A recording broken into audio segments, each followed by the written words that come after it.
Sa kaugnay na balita ay giniit ng SSS na legal ang pagbibigay ng taunang bonus para sa mga empleyado at board members ng ahensya. Yan ang pahayag ni SSS President Emilio de Quiros sa kabila ng batikos na hindi raw napapanahon ang pagbibigay ng insentibo sa kanilang mga kawani. Muli mo kaming balitaan, Dina Pagibitan.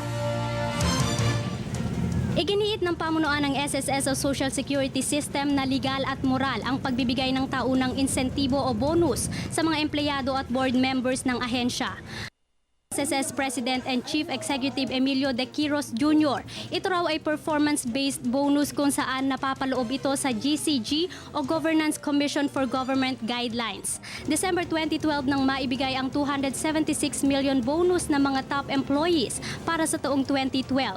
Wala namang natatanggap ang mga empleyadong hindi nag-perform ng maayos. The bonus is partaking of the amount by which we're able to do better. So it's not a question of giving a bonus for the sake of giving a bonus. Samantala, may basehan din daw ang natatanggap na annual bonuses ng mga board member ng SSS at ina-apply din ito sa lahat ng ahensya ng gobyerno. That incentive scheme is within what we call the limit on operating expenses. So, and let me just clarify that the bonuses that were distributed to the executives and rank and file were different from the structure that was approved for the board.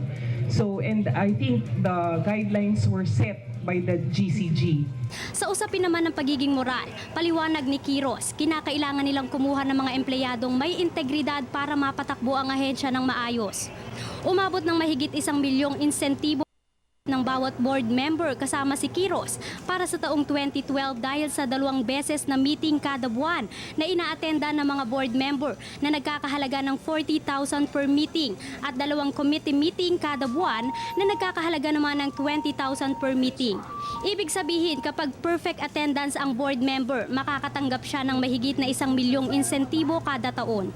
Gayunman, ibibigay lamang ang nasabing annual bonus kung naabot ng ahensya ang kanilang income target. Sa taong ito, target ng ahensya ang 30 billion income. Sa loob ng kalahating taon, nasa 20 billion na ang nakukolekta ng ahensya. We seem to be confident given the way we're operating at the first semester.